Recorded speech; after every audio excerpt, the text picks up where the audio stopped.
Welcome to the Nonviolent Jesus Podcast. I'm John, Father John Deere, and today I'm speaking with Amy Brooks Paradise of Greenfaith.org. This is a project of beatitudecenter.org, where you can find many other podcasts and regular Zoom programs on the nonviolence of Jesus and practicing nonviolence and working for a more just, more nonviolent world. So let's begin with a little prayer, as we always do here. I just invite you, wherever you are, just to take a deep breath and to relax and to recenter yourself. And together, let's enter into the presence of the God of peace who loves you personally, infinitely, and everyone, and everywhere, and all of creation. And we welcome the nonviolent Jesus here and take a moment to ask for whatever blessings you need to do God's will and be a peacemaker. God of peace, thank you for all the blessings of life, love, creation, and peace. Be with us now as we reflect together on your call to be peacemakers, to follow the nonviolent Jesus and work for a more nonviolent, more just world. Bless us, inspire us, disarm us, strengthen us, and send us out to do your will, that we might do our part to protect all of creation and make peace with all humanity, and that is to end war, poverty, racism, greed, injustice, nuclear weapons, and all the various kinds of environmental destruction, that we might be the people you created us to be, your holy peacemakers, and welcome your reign of universal love, nonviolence, and peace on earth. In Jesus' name, amen. Well, it's a blessing today to welcome Reverend Amy Brooks Paradise of Greenfaith. Amy is a Unitarian Universalist minister serving as the U.S. Organizing Coordinator for Greenfaith.org. She previously served as the Education Director for the Regional AIDS Interfaith Network in Charlotte, North Carolina, where she lives, and has also served as the pastor for a UU fellowship in Lake Norman, North Carolina. She lives with her partner and daughter and was going to tell us about Greenfaith, an ecumenical global grassroots network working to protect creation. Amy, welcome to the Nonviolent Jesus Podcast. Oh, thank you so much, John. Hi, everybody. So glad to be here. I'm delighted, really and honored to be here with all of you. Hey, Amy, I just really recently learned about Greenfaith.org, so I thought we could just jump right into it and ask you to tell us all about it. What is Greenfaith? Okay, so Greenfaith is actually a multi-faith organization that has a global reach. We are made up of small teams of people, organizers, doing work in key countries all around the world.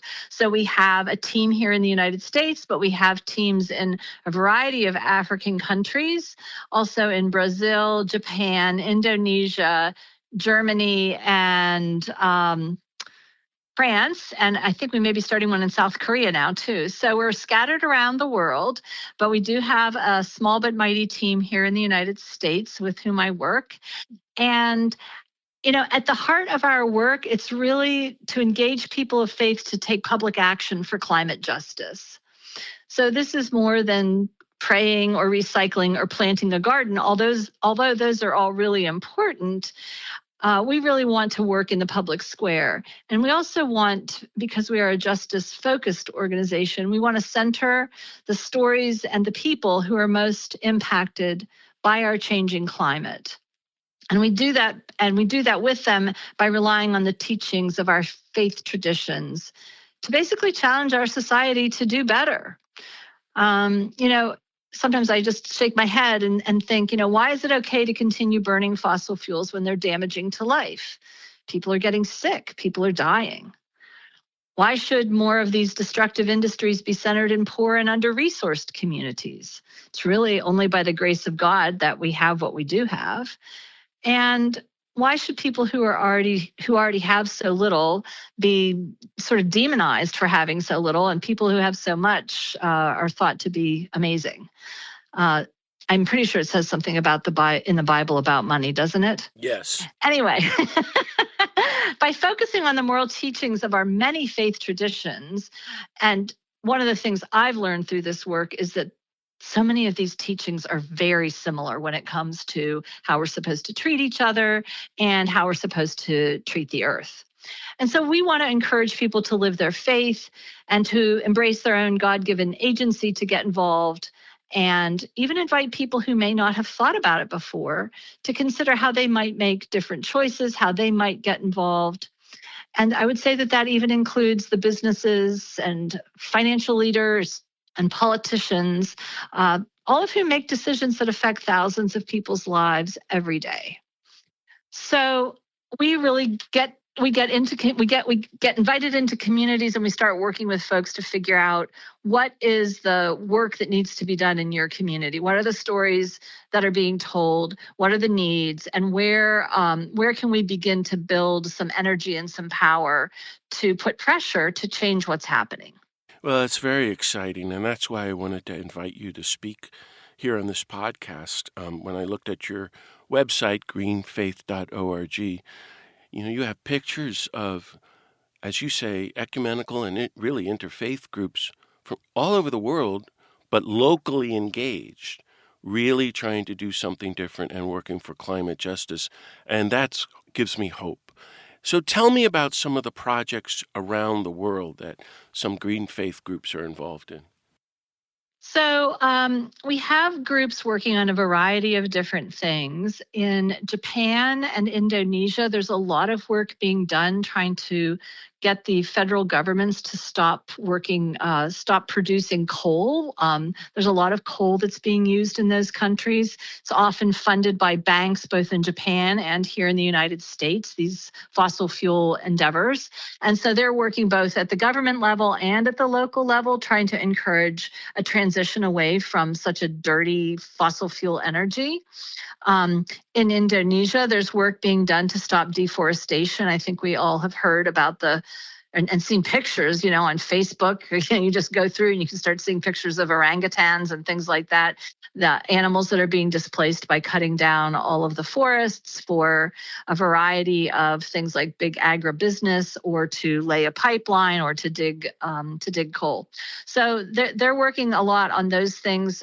When we talk about trees, we also move very quickly to Brazil, where the Amazon rainforest is continually under siege to chop down the trees and to get the land to use for something else. So there's been a lot of work done there with local fishermen and local land farmers and people who are living in indigenous communities to all say we want to do this differently. So they tell the story.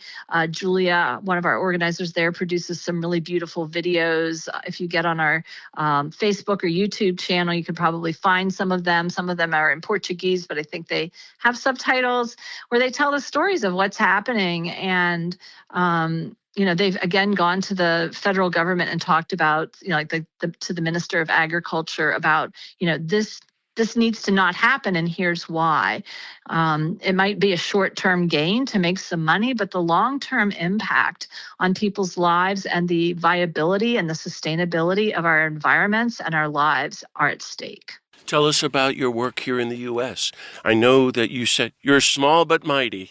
I just want to say one more thing. I didn't say anything about Africa, and I wanted to mention them because this is a particularly great example. For several years, we were fighting the East African crude oil pipeline, and the East African crude oil pipeline is funded by big banks, many of them in the United States, and the energy producer is a French company.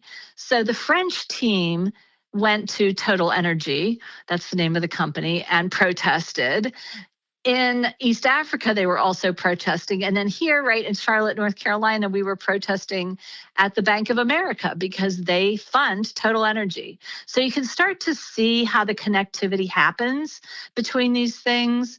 Something that's going on in a rural community in Tanzania is being funded by a bank in the United States, maybe the bank that you bank at. And so trying to make those really clear connections about how our money and what we do with our resources may actually impact somebody else's life, and sometimes in really negative ways. So here in the US, we've had a variety of different campaigns. One of the campaigns we worked on for quite a while was climate finance, where we were pressuring banks and retirement investment companies like BlackRock and Vanguard to take their money out of fossil fuels. And so when you start to follow your money trail, like where is your money invested? What do they do with the money that you have in that little savings account for your grandchild's college? We all think we're doing a good thing and we all have our hearts in the right place. And then you figure out, gosh, my savings is actually, maybe worse than driving an SUV in terms of the impact that it has on the environment. So we did a lot of climate finance work for a while. Currently, we are engaged in a campaign in New Jersey, the Climate Superfund Act, which I think is being renamed the New Jersey Affordability Act. And the focus of this legislation, and there's similar legislation in California, which we've been paying attention to and some folks have been working on, is to make sure that the climate disasters that are happening, and they are happening in New Jersey. If you live in New Jersey, I didn't know this, there's so much flooding that happens in New Jersey that you as a taxpayer aren't going to have to pay for those damages. We're seeking to help. We are seeking to make the folks who are causing the damages to be accountable. And when I say folks, I'm not talking about individual people per se, but companies that are making decisions that are causing these problems or are giving the funding that cause these problems. So there's been a lot of energy for that. Right now, I think we're almost up to 150 congregations in New Jersey that have signed on to this act, which is super exciting. We just finished up last year the project called Face for Climate Justice Sunday, where we joined with a bunch of different organizations around the country to really push for the transition to clean energy. And we called it Sunday because solar energy is one of the big renewable energies that is free and available everywhere if we just know how to use it well. So we did a lot of work with congregations, but other organizations also did work in their communities to really talk about how important it would be to transition to solar, and that it's actually cheaper than fossil fuels now, and it does less damage in terms of polluting our air, and it's cheaper in terms of, you don't have to lay pipelines. There are a lot of things about it that are great. I won't pretend that it's perfect. Everything we do has an impact, but in terms of being a renewable resource, you can use that solar panel over and over again. It's all overwhelming, Amy.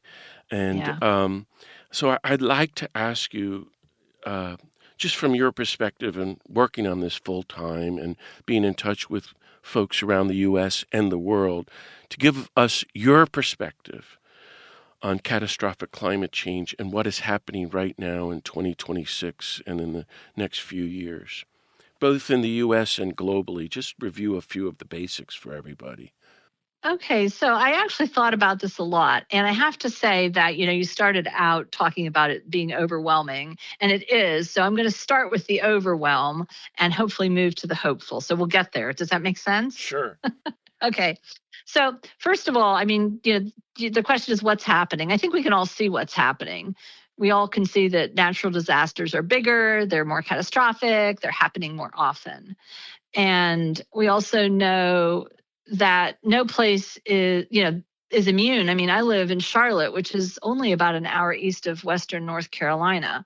And entire towns there were destroyed. And even small cities like Asheville were incapacitated for months because of Hurricane Helene. And incidentally, Asheville was considered one of the best places in the U.S. to avoid the worst impacts from climate change. So, it's happening more often, and it's happening everywhere. I think it's really important to understand the context. Scientifically, it has been proven that our climate is getting warmer and that our continued consumption of fossil fuels is the primary driver of this warming. If you share this understanding, the way forward is quite clear. Reduce the usage of fossil fuels and transition as quickly as possible to renewable energy. But if we don't understand what climate change is, or if we don't believe it is happening, or we don't agree that it's human caused, it makes it really difficult to deal with the situation effectively. And I think, unfortunately, that's what's happened in the United States. We once shared a very common understanding, and then a lot of information started getting dispersed, at first at the hands of the fossil fuel companies, and this is documented. You can look up documentaries on this. Fossil fuel companies started doing a disinformation campaign. And unfortunately, it became politicized, and now we have politicians also continuing that disinformation campaign. And it's not just the storms and the flooding. These impacts are upsetting livelihoods, they're upsetting food security. It's causing people to get displaced, which leads to migration. And this puts stress on the people who are moving, but also the communities that seek to welcome the immigrants, or in too many cases, not welcome the immigrants. Health is another huge area of concern. There are pandemics, but there's also something much more ordinary, cancer. So many people in their 30s and 40s are now getting cancer. This is really troubling because it not only threatens their lives, but also the stability of society. These are people who are our prime workforce, and they are often parents. So in 2026, I think what we are experiencing are not just the effects of climate change in terms of raw physical disasters and health, but we're also living in a society and a world that's breaking down because it rests on a global economy driven by fossil fuel. And we know this is true when we see that the administration is focused on places like Venezuela or the Middle East. But I said I was going to end on a moment of hope. I know it sounds depressing, but I want to say that I am super excited to see that so many countries around the world are actually embracing renewable energy. There are exciting statistics coming out of China, Pakistan, and many African countries that are rapidly moving to upscale solar. I also think that people are seeing the damage that's happening in their communities, and they are getting organized to respond. And I think that is hopeful. There's so many mutual aid groups. There's so many folks that are working together to create communities that are moving towards sustainability in all kinds of ways. That to me is hopeful. And I'll say frankly, since I know I'm talking to at least in part a Christian audience and maybe some Catholics out there, I'm especially hopeful when I see what the new Pope is doing to continue the work of Laudato Si. We need the largest sectors of our faith communities, and that would be the Catholics, the Muslims, and the evangelicals to engage. It's a big problem, and we need everyone involved. And I think that we are seeing people of faith standing up and being leaders in this fight, and that gives me a lot of hope. That's so great. Thank you for that. And I want to keep unpacking that a little bit further. Sure. But I want to start with a grim kind of just anecdotal take on the, I guess, the movement or people of faith and conscience in the U.S. right now, and just see what you think about it. So as an activist and someone who's been involved for a long time, and I wrote a book on the connection between nonviolence and the environment 15 years ago. I think everything has changed since I wrote that book. And here's my thought. Buckle your seatbelt, Amy. Okay. I think that most people are giving up now, and that we think we're way past the deadline of trying to stop or slow climate chaos. So, for example, I think it was a year ago, the New York Times did this massive report and said things are bad, but we haven't really noticed the big tipping point, and it's going to happen in 2030. Well, I mean, people can Google it and look it up and read it up, and it goes on for page after page. Others say we're way past the tipping point now. And so I think a lot of people are just kind of throwing their hands up in the air. And meanwhile, the country is collapsing in so many ways. There's so many wars, and there's the threat of nuclear war. So everybody's just getting by or choosing their battles. And I'm not sure, as people of faith and conscience, that's acceptable. I think we still have to do what we can. But I wanted to ask you about this question of the deadline or continuing to take action even if you don't think it's going to have any positive effect. It's really like Jesus going to the cross. You know, we do the good because it's good. We do what's right because it's right to stand up for the environment. What do you think about that? So my answer to that question was yes. You agree with me about the country that most people are giving up? Well, I think that there's so many pieces to this, and yes, in many ways. I don't know if everybody's giving up. I think a lot of people are reading the same literature that you are, and they do feel very frustrated and hopeless about preventing a tipping point from happening. But I also think that tipping point is something that's happening by degrees. I mean, we've already seen things change. I just talked about it, right? We already know things have changed. But if we just say, okay, I give up, and I'm not saying that's what folks are doing, but if that's what we say, then we lose all chance of keeping it from becoming worse.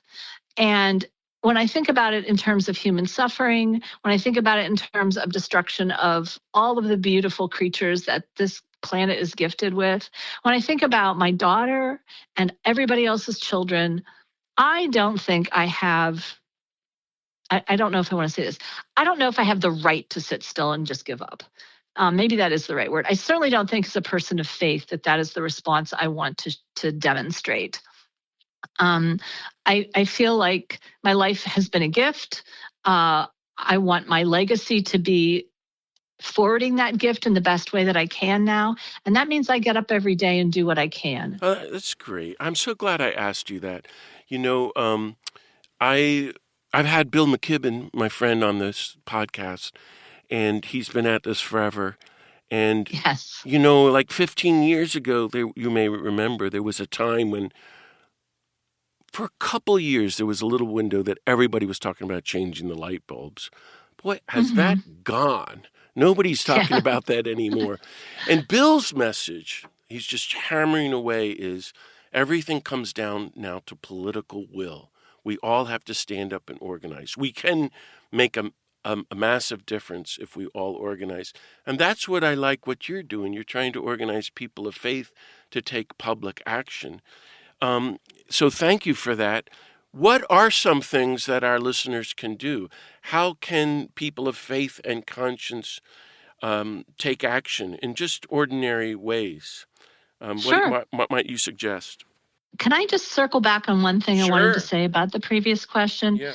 I think that some of the people who've given up on some of the public actions and fighting back aren't apathetic. I think they're still organizing in their communities and doing other things to create supports, local supports.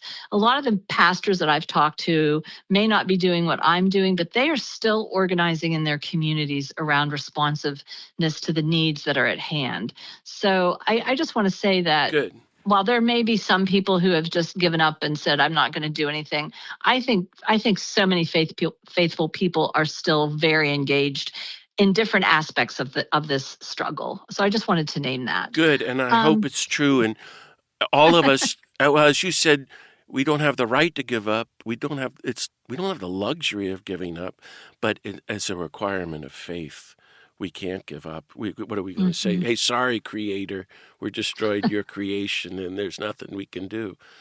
No. So tell me some things we can do. So I think it's very important to build relationships with people in your community who are engaged in this kind of work. So the first thing to do may be to just find your people. And start having conversations about what work needs to be done. I think that we have a lot of folks in our communities that have been engaged in these kinds of struggles for a very long time.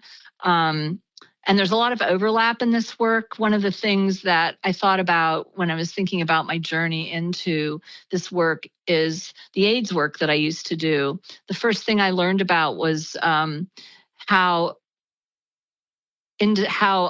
disproportionate it is that different people get sick based on what they have or they don't have, so that communities that are less resourced tend to have more HIV and AIDS than communities that don't.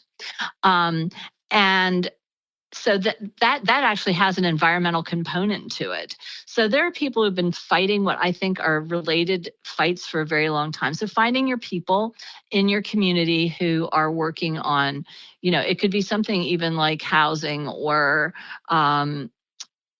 access to health care. These are all related to the environment. That's the amazing thing.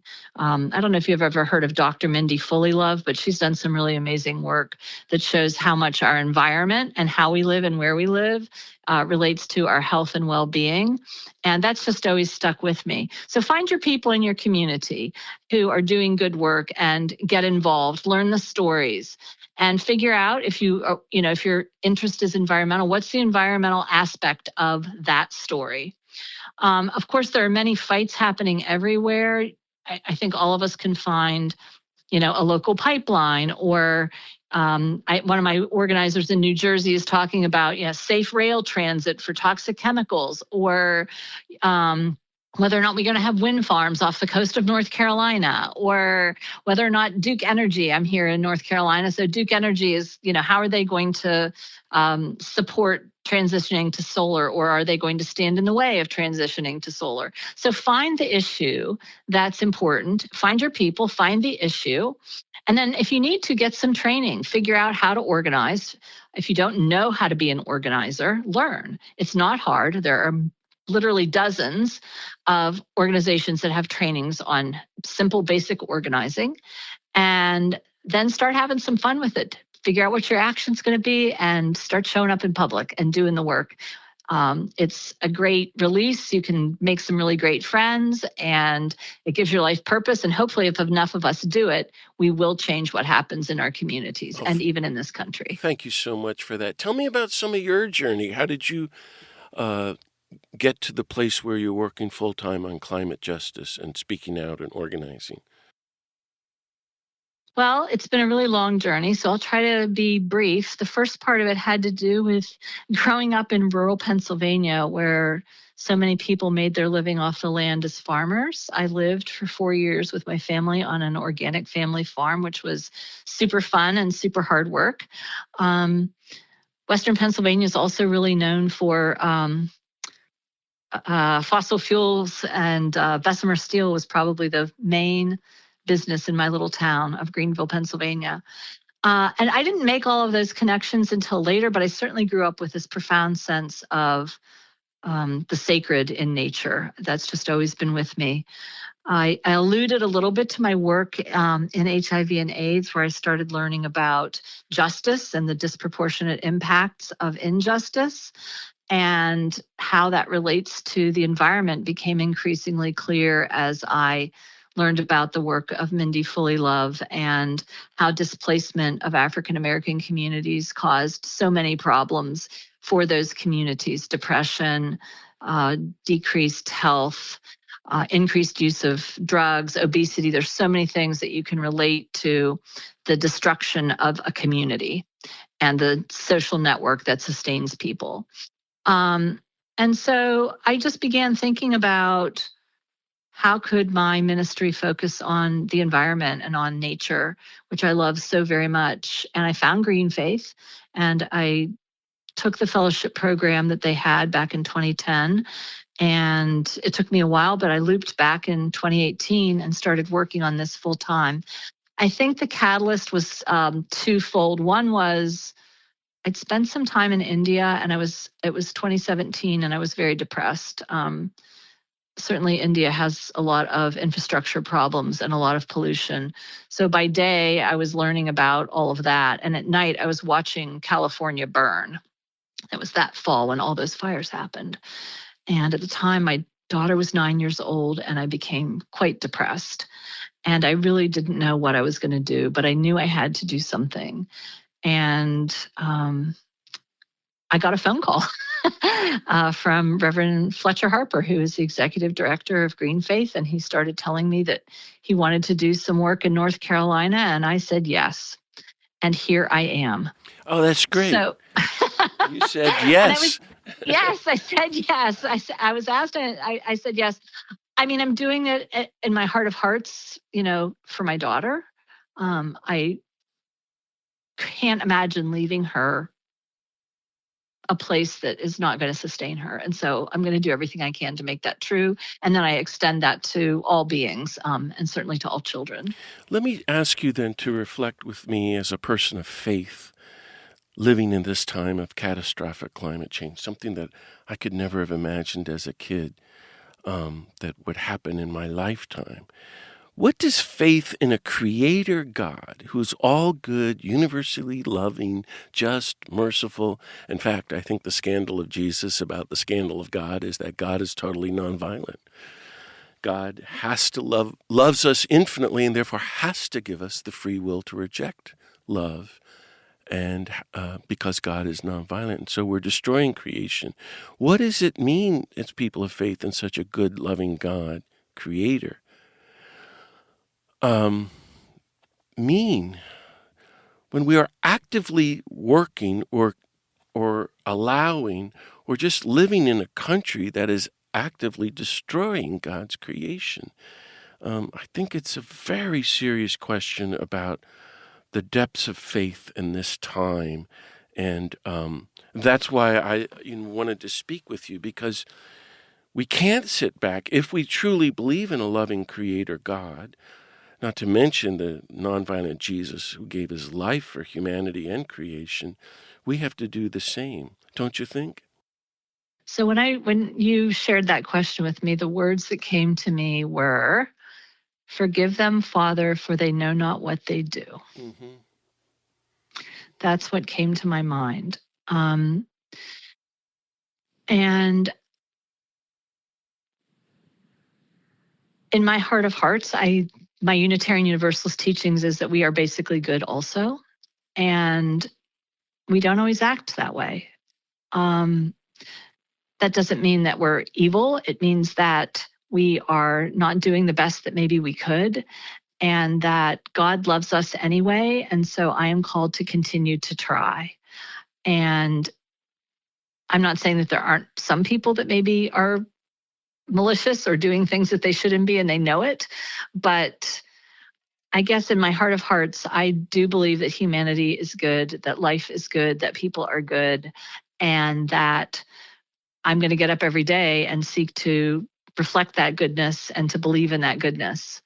I don't know if I'm answering your question fully, but I guess this goodness that we have been gifted, which shows up in terms of our lives and the gift of the earth, is something that I'm going to work to hand on and to treat as well as I can.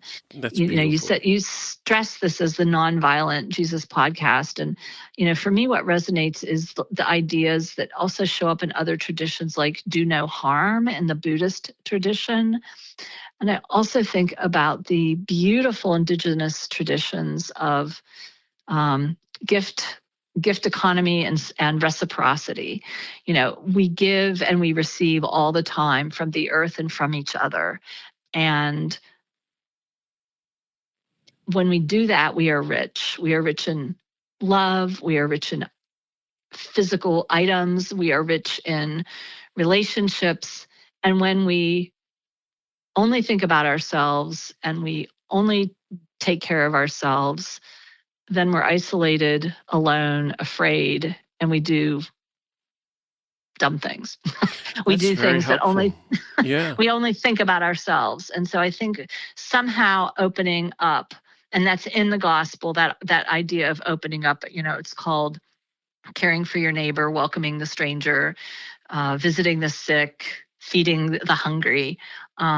So whatever tradition you have, those are the precepts, those are the mandates that we are given. And the other thing I wanted to say about this is it's easier to be good when things are easy. It is harder to be good when things are hard. And I think we are called more than ever in moments that are difficult to act on our faith. So, as we love to say in Unitarian Universalist circles, and maybe in others as well, we are made for times like this. This Oh, is that's exactly great. what people of faith are for. Wow. Okay. Well, then what sustains you in this hard work?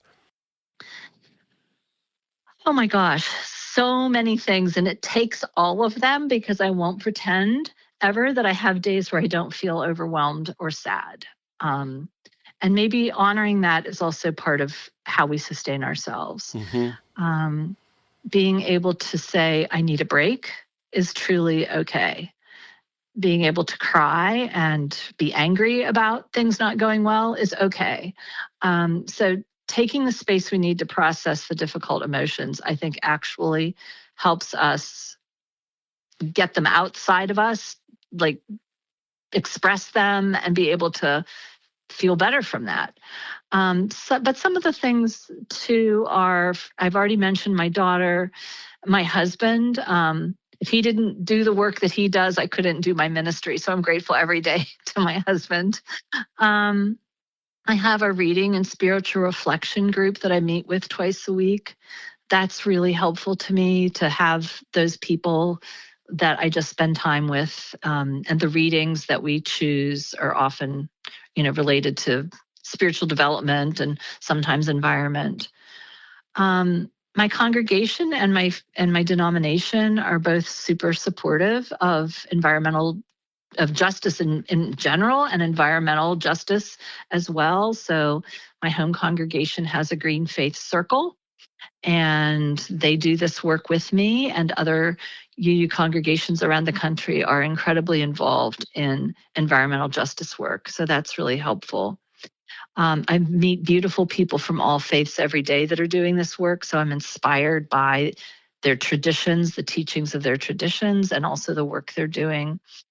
And then I just like to be outside as much as I can, gardening, exercising, hiking, daydreaming, sitting on my porch. These are all things that help me. Thank you so much. I'm so glad you mentioned the last, because I think that's critical to this work. That part of the whole question of how we turn to the path of destroying the planet is because we became, unlike the indigenous brothers and sisters, disconnected with the planet. And all of us have to now spend time outdoors every day, really, but definitely once a week, where we're really at one with creation. Well, is there any last word of encouragement you might have for us listeners today, Amy? So I'd really love to invite folks to join an upcoming campaign that we have going on called Covenant for Our Future.